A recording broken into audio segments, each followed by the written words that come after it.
In this video, I'm going to bring you through an exercise that I designed that helps to unlock stubborn motion deficits in the neck, upper rib cage, and shoulder.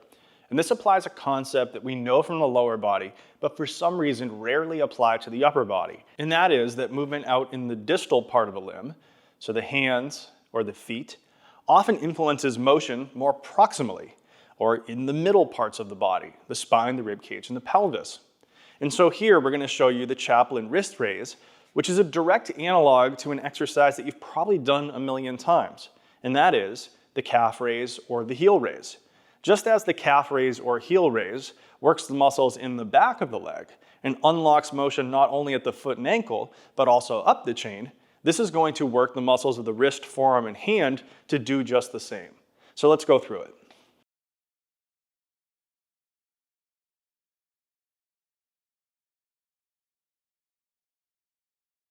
So one of the important things is that in a heel raise, we lift the heels off the ground and the toes come back into a lot of extension.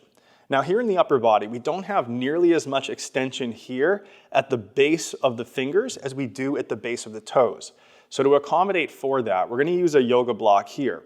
And as we start to get onto the yoga block, we're going to get pressure onto the base of the pinky and the index finger just the same way we would get pressure on the base of the fifth and first toes when doing a heel raise.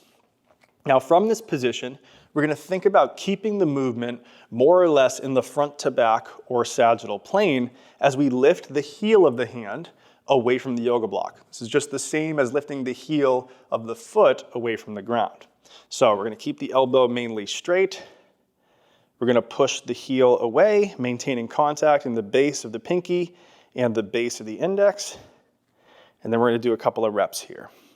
Now, as we do this, if we want to increase the challenge, we can turn the entire arm upwards into external rotation here at the upper arm without losing the base of the index finger. That's going to force the forearm to move into max pronation, which is going to engage the muscles on this side of the forearm even more just to start. Now from there, if we try to maintain that, so upper arm turned up without losing pronation in the forearm, then we're going to lift the heel of the hand, and it's going to be much more challenging, but also start to unlock some motions up here in the shoulder with protraction that will feel really, really nice and begin to work some of those more proximal limitations. Now with that said, we can bias this movement to influence rotation in the rib cage and the neck by emphasizing one side or the other of the hand. If we emphasize the pinky side of the hand as we're doing this motion, it's going to tend to turn us towards that side.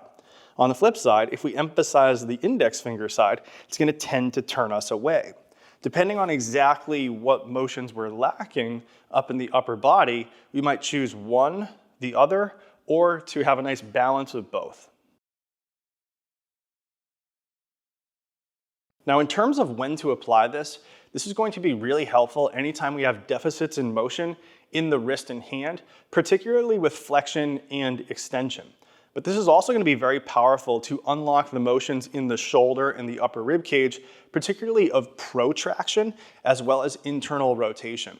So if we have an upper rib cage that's stuck in an elevated, externally rotated state, or we have a scapula that has trouble wrapping around the upper back, this is going to be a really great way to restore that all the way from the hand, then back in proximally to the upper body. And I'll talk more about this in an upcoming video, but this exercise and the cues that go with it have allowed me to unlock more strength and stability in my bench press and begin setting all-time PRs. So again, I'll give further information and context about this as well as my hand-to-head program, which is going to be a program designed to restore motion at the wrist, forearm, and hand to unlock mobility at the neck, shoulder, and rib cage. Any questions, leave them down below. And again, we'll be following up with more videos on this exact topic in the near future. So until next time, peace.